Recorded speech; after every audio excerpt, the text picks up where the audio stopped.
우리 좋은 교회는 초록빛 생명 공동체를 이루어 함께 걷는 사람들이랍니다. 다시 한번 말씀드리면요, 우리 좋은 교회는 초록빛 생명 공동체를 이루어 함께 걷는 사람들이랍니다. 여러분들 교회란 무엇일까요?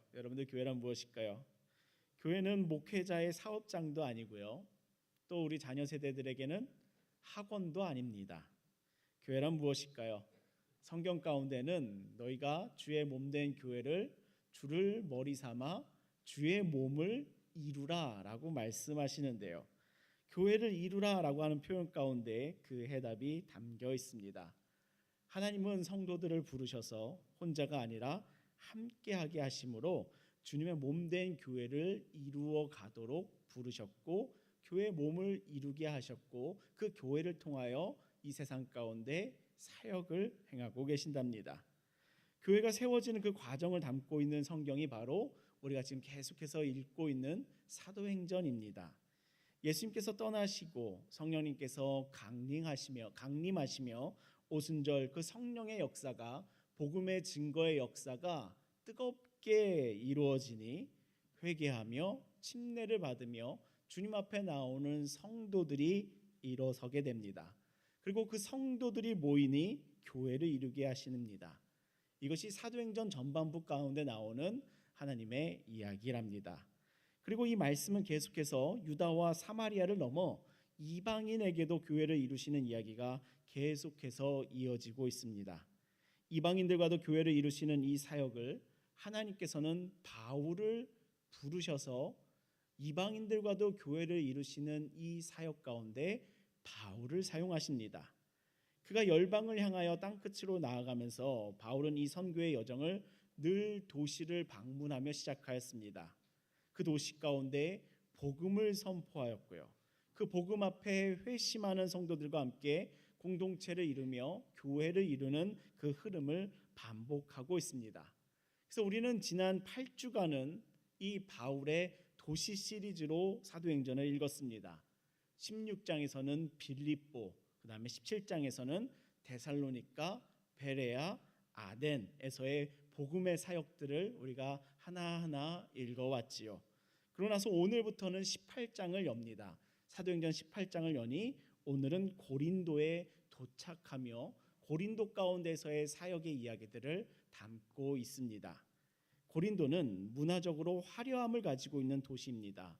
또한 영적으로도 혼란과 분열의 도시이고요, 훗날 고린도 전후서가 기록될 만큼 고린도 교회는 그 고린도라는 도시 가운데서 치열한 영적 전쟁을 벌여야 했던 곳이랍니다. 그 모습들이 그 성경 가운데 드러나니 항상 하나님은 그 세상의 도시 가운데에 교회를 세우십니다. 그 도시 한복판 가운데 도시를 세우신답니다. 우리는 세상을 등지고 도시를 떠나 사는 종교가 아니랍니다. 하나님은 도시 한복판 가운데 교회를 세우시고 그 도시 가운데에서 복음의 능력과 생명을 전하는 영적 전쟁의 전초기지로서 교회를 사용하신답니다.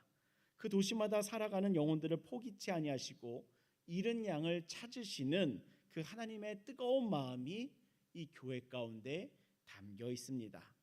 오늘부터 약 12주 동안 함께 말씀을 살펴볼 주제는 함께 세워지는 초록빛 생명 공동체랍니다. 우리가 이 주제를 통하여 18장과 19장에 이르는 약 12주간의 말씀을 계획하였는데요, 우리 교회 공동체는 예로부터 초록빛 생명 공동체다라고 우리를 표현해 왔습니다.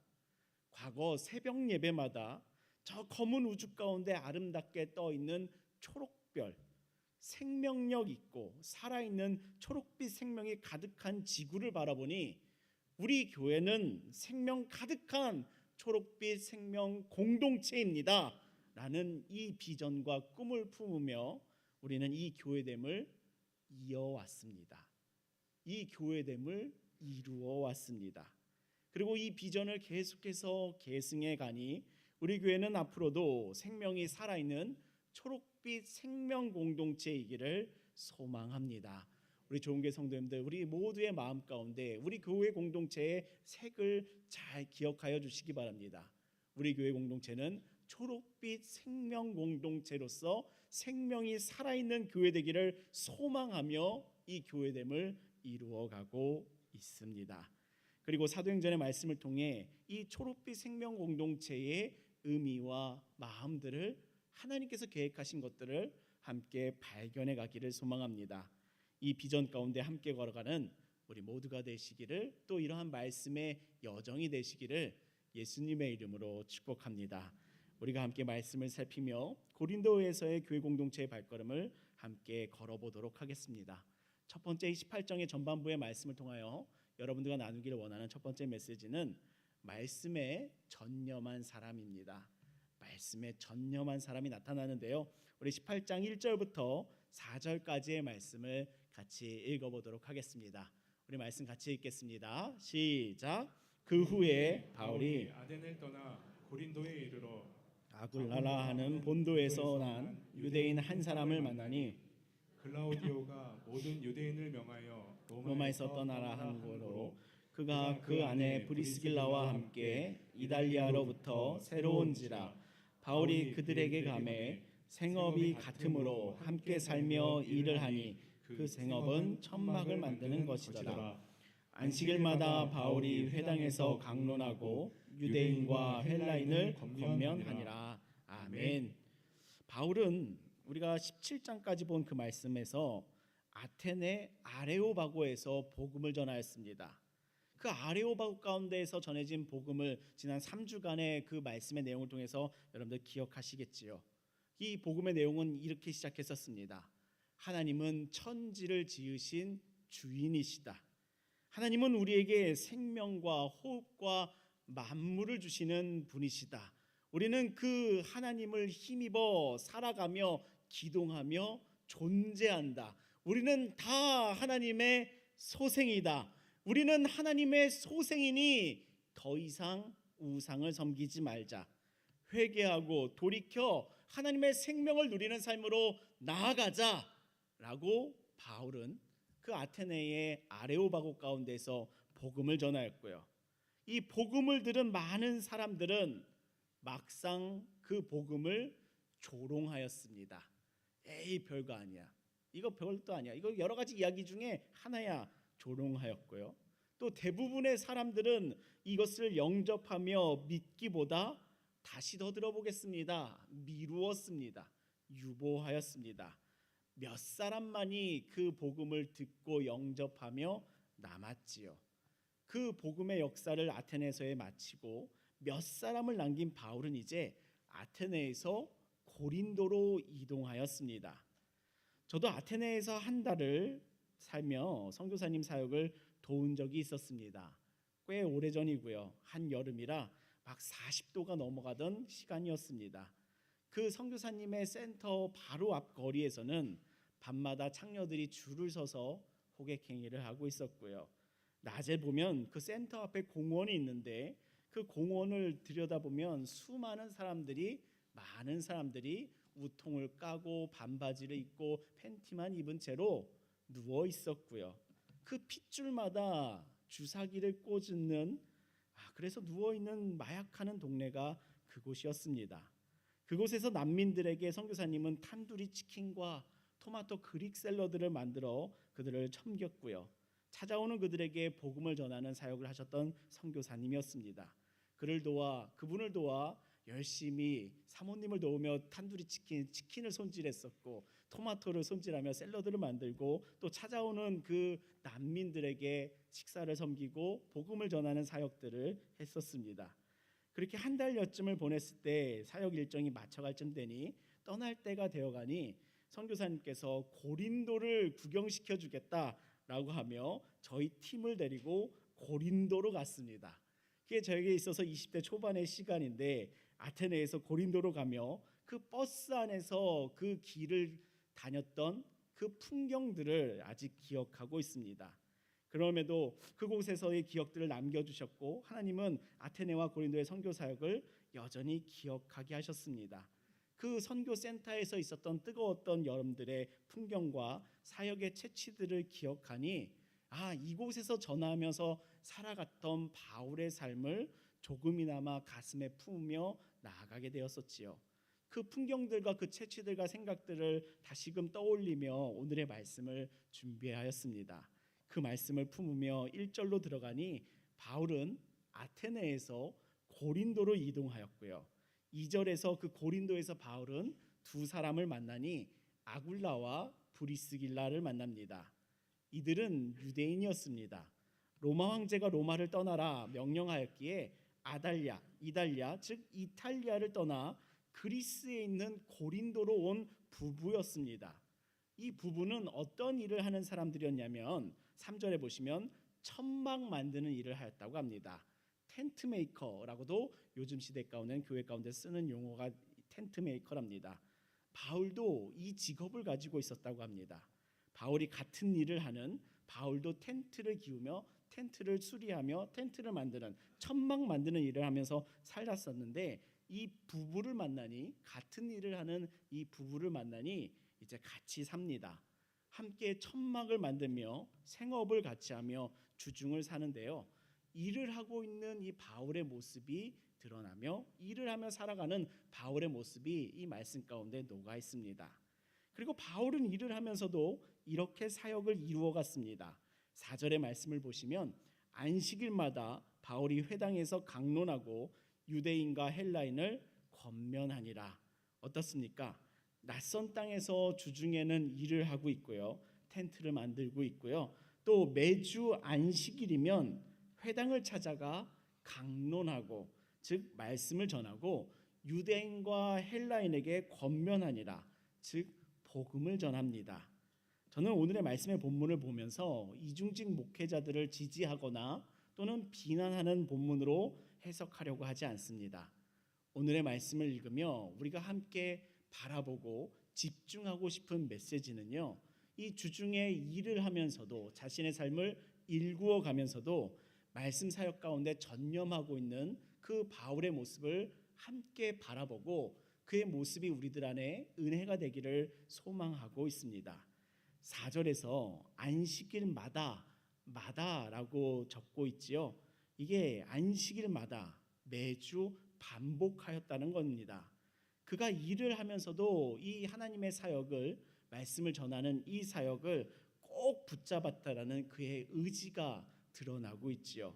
그는 일을 하면서도 사역을 포기하지 않고 매주 안식일마다 회당을 찾으며 사람들을 만나고 복음을 전하는 그 모습들을 반복합니다. 또한 헬라인과 유대인을 떠나 모든 영혼들에게 자신에게 친근한 유대인들뿐만 아니라 자신과 말이 통하는 유대인뿐만 아니라 이방인에게도 헬라인에게도 사람을 가리지 않고 모든 영혼에게 권면하는 그 복음을 전하는 사역을 지속합니다. 그가 얼마나 이 사역 가운데 전념하고 있었다는 것이 헤아려지지요.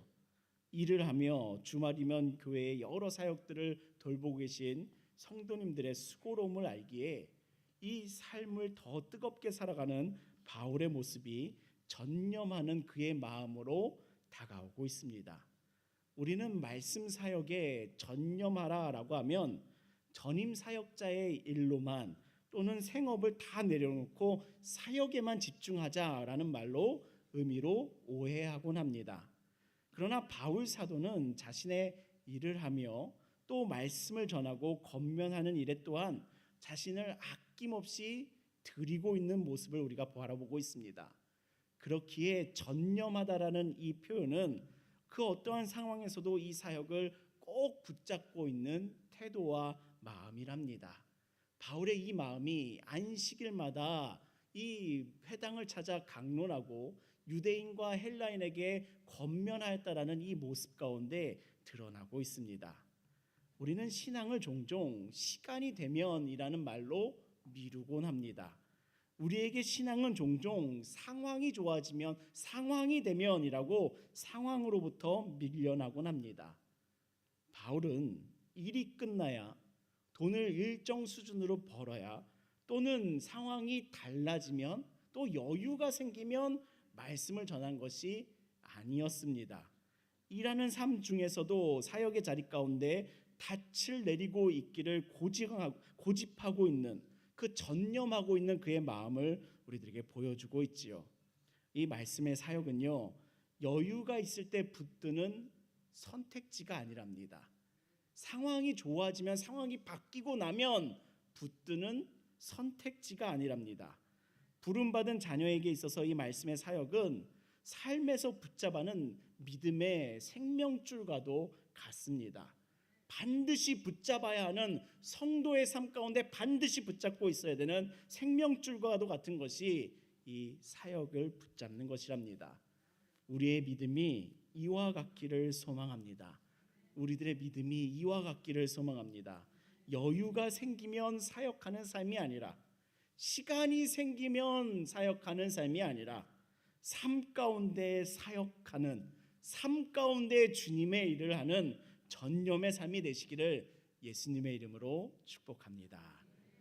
아멘 소리를 들어보니 벌써부터 이건 바울이나 가능한 이야기잖아요 라는 여러분들의 마음의 소리가 막 들리고 있습니다. 하나님은요, 이 바울의 삶을 홀로 두지 아니하시고 고독하게 두지 않으십니다. 동역하게 하신답니다. 그래서 이게 가능한 겁니다. 두 번째 여러분들과 나누고 싶은 메시지는 동역 안에서 말씀에 붙잡히다랍니다. 말씀에 전념할 수 있는 그 삶을 살 수 있는 하나님께서 마련해 주시는 것들이 있는데 그것이 바로 동역이랍니다. 고린도에서 바울은 브리스길라와 아굴라를 만나 함께 살아가고요. 또 아덴에서 기다리고 있던 두 사람이 고린도로 도착합니다. 바로 실라와 디모데랍니다. 바나바와 헤어진 후에 2차 전도행을 함께 출발했던 믿음의 동역자가 실라이고요. 루스드라에서 만난 영적 아들과 같은 존재가 디모데랍니다. 그 실라와 디모데가 이제 고린도에서 합류합니다. 우리 5절의 말씀 같이 읽어보실까요? 함께 읽겠습니다. 시작. 실라와 디모데가 마게도냐로부터 내려오매 바울이 하나님의 말씀에 붙잡혀 유대인들에게 예수는 그리스도라 밝히 증언하니. 아멘. 성경은 이렇게 기록하고 있죠. 바울에게 실라와 디모데가 합류하니 어떤 현상이, 어떠한 모습이 나타나냐면 바울이 하나님의 말씀에 붙잡혔다라고 표현하고 있습니다. 말씀에 붙잡히니 유대인들에게 예수는 그리스도다라고 밝히 증언하였다라고 기록하고 있습니다. 이 말씀에 붙잡혔다라는 것은 동역자들의 합류에 바울이 이 말씀 사역 가운데 더 전념하게 되었다라는 것을 의미하고 있습니다. 일을 그만하고 사역만 했다라고 해석할 수는 없습니다. 오히려 바울의 동역자가 늘어나니 함께 살아가는 존재들이 있고 함께 말씀을 사역하는 존재들이 더 늘어나며 그것 가운데 더 전념할 수 있는 은혜를 입었다는 것이죠. 브리스길라와 아굴라는 함께 일하며 바울의 삶을 지탱해주는 동역자가 되었다는 것이고요. 실라와 디모데는 바울의 말씀 사역을 돕는 동역자가 되었다는 것을 의미하고 있습니다. 동역자들이 생기니 바울은 더 말씀에 붙잡혀서 그 말씀의 사역을 지속할 수 있는 그 힘을 얻는 것이랍니다. 오늘 우리가 이 말씀을 통하여 하나님이 어떠한 분이신지를 바라보기를 소망하는데요. 하나님은 그 말씀의 사역 가운데 전념하는 개인들을 홀로 두지 않습니다. 홀로 내버려 두지 아니하신답니다. 하나님은 그 사역 가운데 전념하는 자에게 반드시 동역을 붙여주시는 분이시랍니다. 우리가 이 말씀을 잘 바라보시기를 소망합니다.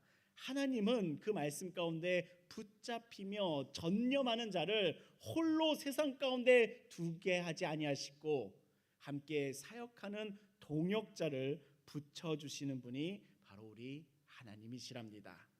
제 안에는 좀처럼 떠나지 않는 부모님의 말이 있는데요. 한 28살 때쯤이었습니다.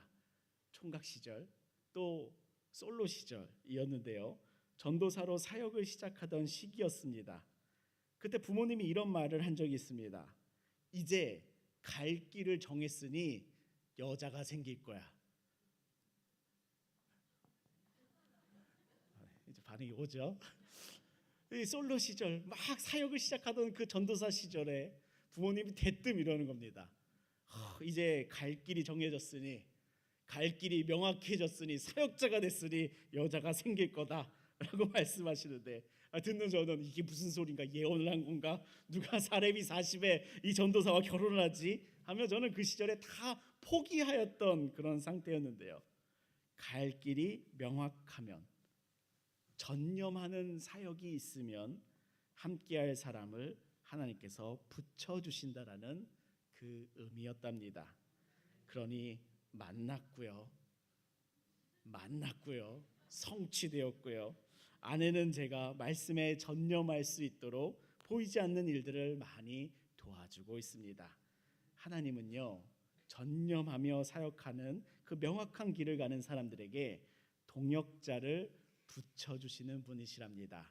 바울에게는 아굴라와 브리스길라를, 또한 실라와 디모데를 붙여주시니 바울은 그 말씀을 전하는 사역 가운데 전념하고 말씀 가운데 붙잡혀 살아가며 그의 사역을 하는, 하나님의 사역을 하는 그 삶으로 계속 나아가게 되지요. 우리 전념하시는, 사역 가운데 전념하시는 성도 여러분, 그 길이 명확한 당신의 삶에 하나님은 분명한 동역자들을 붙여주신다는 것에 믿음을 두시기를 예수님의 이름으로 축복합니다. 또 혼자서 고군분투하며 열심히 사역하시는 우리 성도 여러분, 그 당신의 그 사역 가운데 하나님은 반드시 동역자를 붙여주신다라는 것에 나의 믿음을 두시기를 예수님의 이름으로 축복합니다. 하나님은 사역에 전념하는 자들을, 하나님의 자녀들을, 하나님의 성도들을 가만히 홀로 두지 아니하시는 분이랍니다. 바울에게 브리스길라와 아굴라를 붙여서 살아가도록 도와주시고 디모데와 실라를 붙여주셔서 그의 사역을 감당하게 하시는 분이 바로 우리 하나님이시니, 우리 하나님이 어떤 분이신가 바라볼 때에 그 사역하는 전념하는 자들에게 하나님은 분명히 동역자를 붙여주시는 분이시구나, 그곳에 나의 믿음을 두시기를 예수님의 이름으로 축복합니다. 주님의 교회는 이와 같이 동역을 통해 주님의 몸된 교회를 이루어간답니다. 그렇게 교회는요, 말씀을 전하는 이 무게를 함께 감당하며 동역하는 것이 바로 교회랍니다.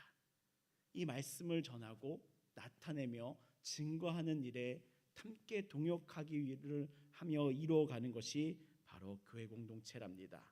이것이 교회를 이루는 삶입니다. 교회는요, 사업을 벌려 일을 나누는 조직이 아니랍니다.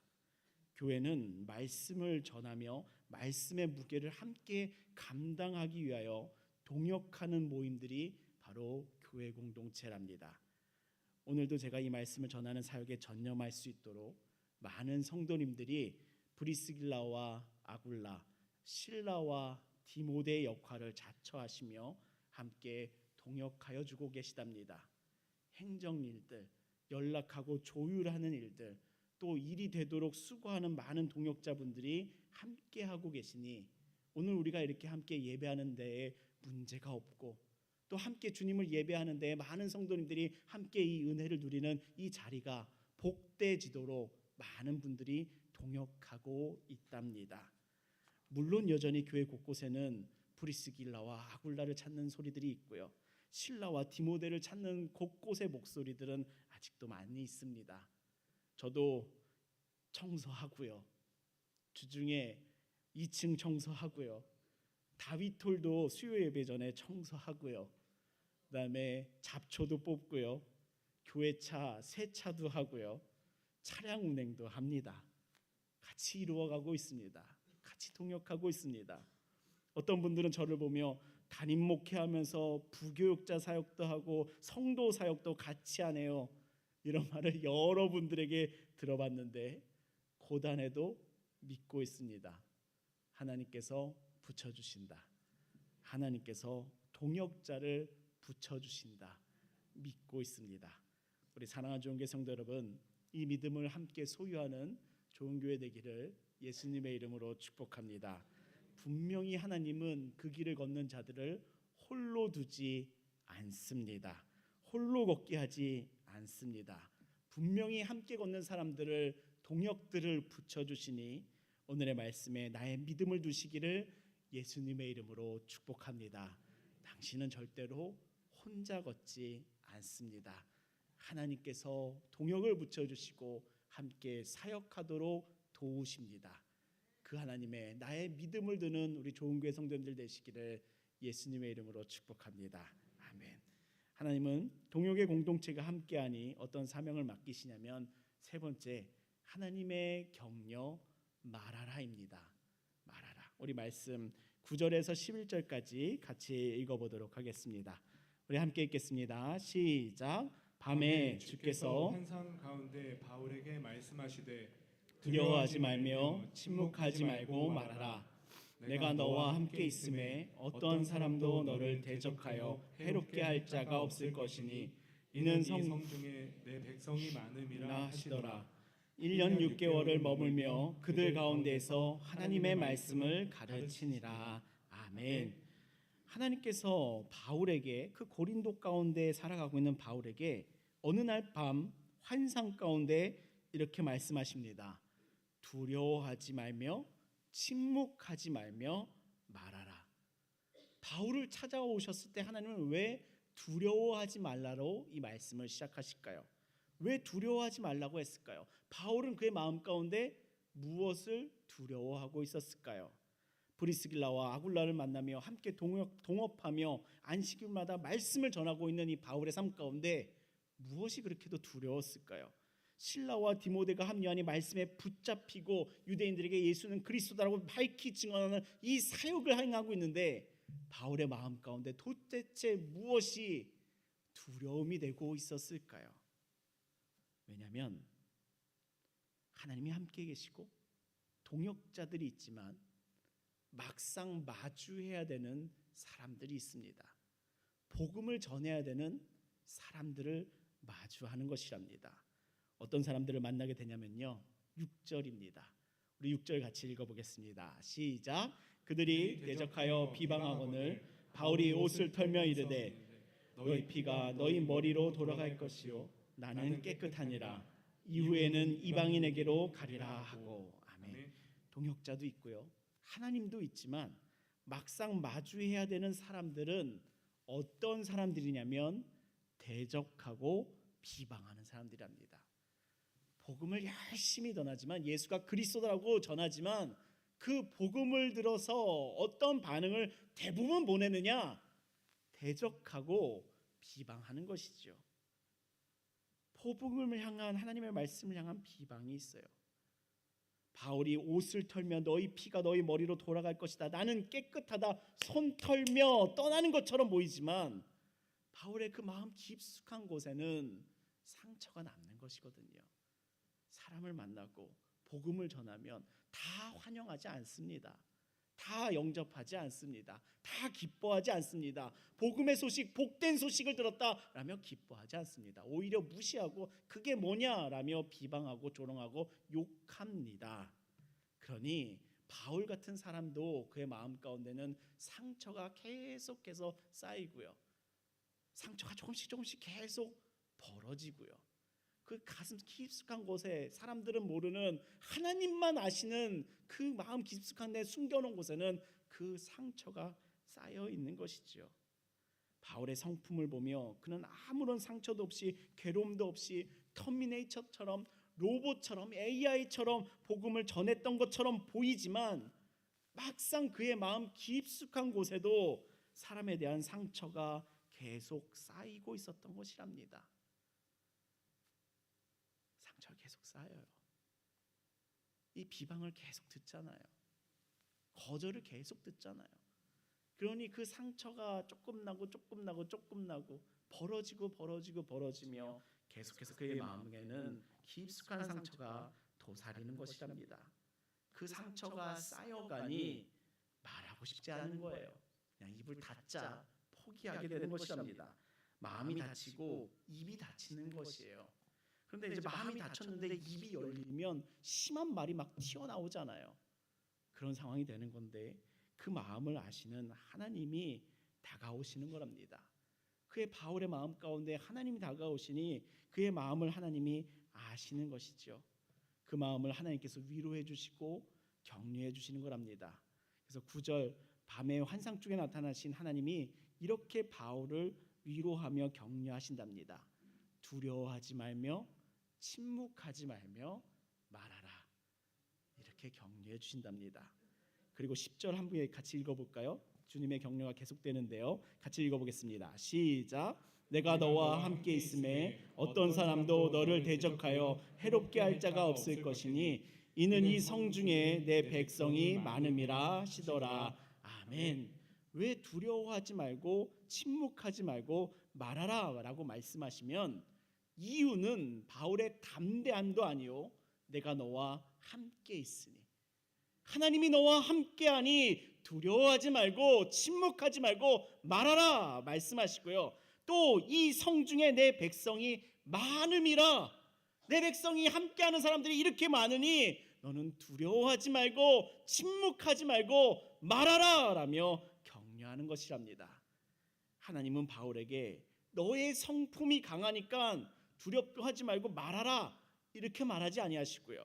너가 준비되었으니 말하라 이렇게 말하지 아니하시고요. 내가 너와 함께하고 있으니, 하나님이 함께하고 있으니 말하렴. 이 성의 백성들이 그렇게도 많으니 믿음의 공동체가 있으니 말하렴 라고 바울을 격려해 주신답니다. 성도의 삶에 있어서 하나님의 격려는요, 하나님의 임재와 믿음의 공동체랍니다. 하나님의 격려가, 성도를 향한 하나님의 격려가 어디로 오냐면 하나님의 임재하심과 믿음의 공동체를 통하여 하나님의 격려가 다가온답니다. 하나님은 어떤 분이시냐면요, 그 믿음의 공동체로 격려하시는 분이 우리 하나님이시랍니다. 내가 함께하니, 내 백성이 함께하니 두려워 말렴, 침묵하지 말고 말하렴, 격려하여 주신답니다. 우리 좋은교회 공동체가 우리 성도님들께 격려가 되는 공동체가 되기를 소망합니다. 우리 좋은교회 공동체가 어떤 초록빛 생명 공동체가 되고자 하냐면요, 침묵하지 않고 말하는 성도들의 삶을 지지하고 응원하며 기도하며 격려해주는 그러한 공동체이기를 소망합니다. 그런 공동체가 되면 두려워하지 않고 침묵하지 않고 말하는 변화가 시작됩니다. 우리를 침묵하게 하는 여러 가지 두려움들의 요소가 있지요. 완벽하게 모른다는 두려움, 완벽에 대한 두려움이 있고요. 실수할 것이다라는 두려움, 실수에 대한 두려움이 있고요. 말했는데 거절할 것이라는 두려움, 거절에 대한 두려움이 있고요. 말했는데 욕먹을 것이라는 그 민망함에 대한 두려움이 있고요. 말했는데 낙인 찍힐 것 같은 그 두려움이 있고요. 말했더니 거래가 끊길 것 같은 그런 두려움이 있습니다. 우리가 이 두려움 가운데 더 이상 살아가지 않기를 소망합니다. 하나님의 말씀을 붙잡기를 소망합니다. 격려하시는 하나님의 말씀을 붙잡으시기를 소망합니다. 이 두려움을 이겨내고 침묵하지 않고 말하는 이 변화의 삶이 시작될 수 있음을 함께 바라보시기를 소망합니다. 이 하나님의 격려를 붙잡는 것이랍니다. 내가 너와 함께 한단다. 임마누엘의 하나님이 계시기에 변화의 삶이 시작되실 줄을 믿습니다. 이미 하나님께서 준비한 사람들이 있기에 변화의 삶이 시작되실 줄을 믿습니다. 믿음의 공동체가 있기에 변화의 삶이 시작되실 줄을 믿습니다. 오늘의 이 말씀이 정말 중요하다고 생각합니다. 오늘날 교회는 대체로 말씀은 듣지만 말하지 않는 신앙에 머물고 있는 모습들이 참 많아졌습니다. 우리가 복음을 말하기를 시작하면요, 교회는 움직이기 시작합니다. 주저앉아 있는 인생이 아니라 일어서며 말하며 걷는 삶을 시작합니다. 그렇기에 저는 이 말씀에 믿음을 두기를 선택하였습니다. 말해라. 두려워하지 말고 말해라. 하나님께서 함께 하신다. 더불어 하나님께서 준비하신 하나님의 자녀들이 분명히 있단다. 이 말씀에 믿음을 두며 이 말씀이 나의 격려가 되니 선택하고자 합니다. 비방하고 거절하고 욕해도 이 하나님의 격려와 이 말씀이 있으니 이 말하는 사역을 지속하겠다. 선택합니다. 이 말하는 이 말씀을 향하여 여전한 부담을 가지신 성도 여러분, 나는 말 못해요 라는 그 부담을 가지신 성도 여러분, 여전히 어떠한 곳에 두려움을 갖고 계신 성도 여러분, 오늘의 하나님의 말씀이 나에게 격려가 되는 은혜가 있으시기를 예수님의 이름으로 축복합니다. 이 말씀이 격려가 되면 남의 말이 아니라 그냥 쓰여진 글자가 아니라 저기 떠 있는 글자가 아니라 나에게 향하시는 하나님의 격려가 되면 나는 말하기 시작합니다. 여러분들 이 말씀을 꼭 나에게 주시는 하나님의 격려로 받아지시기를 예수님의 이름으로 축복합니다. 내가 너와 함께 한단다. 아멘. 내가 너와 함께하고 있단다. 아멘. 내가 너와 함께하고 있단다. 아멘. 내가 너와 함께하고 있단다. 아멘. 이 성에 내 백성이 많단다. 아멘. 이 성에, 이 파주에, 이 도시에, 이 교회에 내 백성이 많단다. 아멘. 이 말씀이 우리 모두에게 격려가 되는 은혜가 있으시기를 예수님의 이름으로 축복합니다. 이 말씀에 전념한 바울을 하나님께서는 브리스길라와 아굴라, 디모데와 실라를 동역으로 묶어주시고 그 두려움을 넘어 다시 말하는 삶으로 축복하여 주신답니다.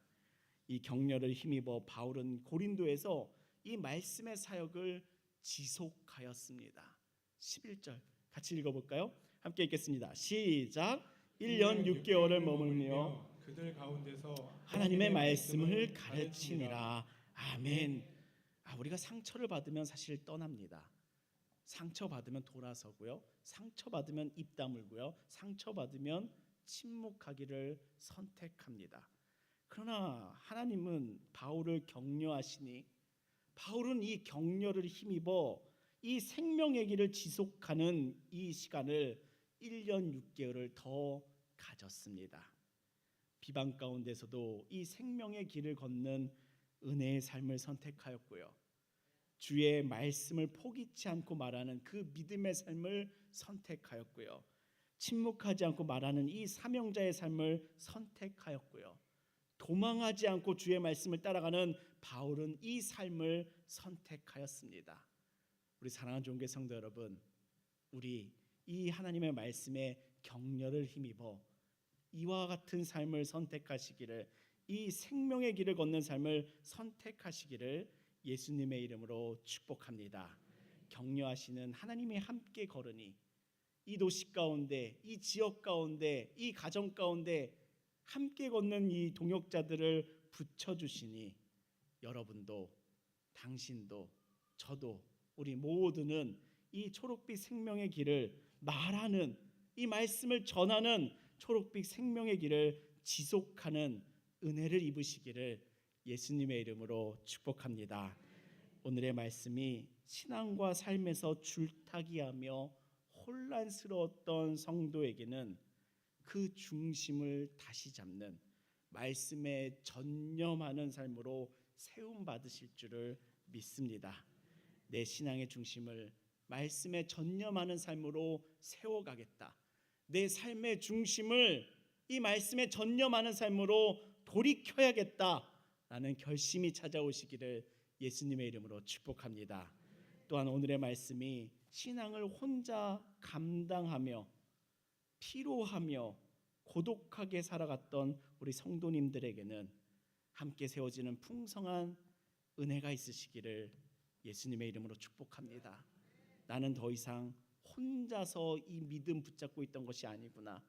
하나님께서는 동역자를 붙여주시고 믿음의 공동체를 함께 세워가도록 나를 축복하여 주시는구나. 이 확신이 찾아오시기를 예수님의 이름으로 축복합니다. 마지막으로 오늘의 말씀이 사람의 비방에 두려워 침묵하던 성도의 삶 가운데는 두려워하지 말며 침묵하지 말며 말하라. 내가 너와 함께 한단다. 이 성 가운데 나의 자녀들이, 나의 백성들이 많단다 라는 이 말씀이 격려가 되시기를 예수님의 이름으로 축복합니다. 나는 혼자가 아니구나. 하나님이 함께 하시며 이 지역 가운데 믿는 자들이 이렇게 많으니 나는 침묵하지 않고 말하리라. 그 결심이 찾아와지는 은혜가 있으시기를 예수님의 이름으로 축복합니다. 오늘부터 우리는 사도행전 18장의 말씀을 열어 고린도에서 사역하는 바울의 모습을 살피기 시작하였습니다. 바울은 혼자가 아니었습니다. 그는 말씀에 전념하는 사람이었고 브리스길라와 아굴라, 실라와 디모데가 함께 걷는 사람이었습니다. 그리고 이들은 고린도에서 함께 사역하는 초록빛 생명 공동체를 시작하고 있습니다. 이 공동체를 통해 주님은 두려워하지 말라, 침묵하지 말라, 말하라 격려하셨습니다. 우리 사랑하는 종교 성도 여러분, 이 말씀이 바울에게만 주는 말씀이 아니라 마지막으로 다시 한번 이 말씀이 나에게도 주시는 말씀이라는 것에 믿음을 두시기를 예수님의 이름으로 축복합니다. 하나님은 나와 함께 하시는 줄을 믿습니다. 하나님은 이 땅 가운데, 이 지역 가운데, 이 교회 가운데, 이 가정 가운데, 이 파주 땅 가운데 많은 자기 백성을 준비하고 계심을 믿습니다. 이 믿음으로 이 말씀의 격려로 침묵하지 않고 말하는, 두려워하지 않고 말하는 믿음의 성도의 삶으로 걸어가시기를 예수님의 이름으로 축복합니다. 말씀에 전념하십시오. 아멘. 동역 안에 서십시오. 아멘. 그리고 두려워하지 말고 말하십시오. 아멘. 하나님이 우리와 함께 하십니다. 아멘. 기도하시겠습니다. 살아계신 하나님 아버지, 오늘 우리들에게 말씀하여 주시니 감사합니다. 말씀에 전념했던 바울처럼 우리의 삶의 중심이 말씀에 전념하는 삶으로 주님 나를 인도하여 주시옵소서.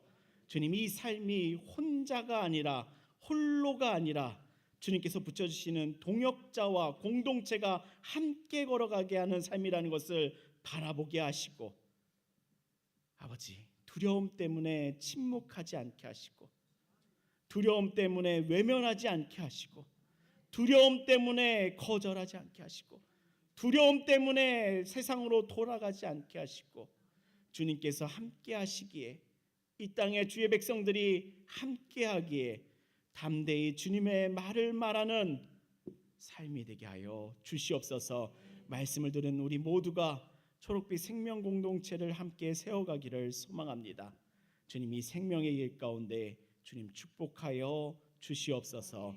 예수 그리스도의 이름으로 기도합니다. 아멘.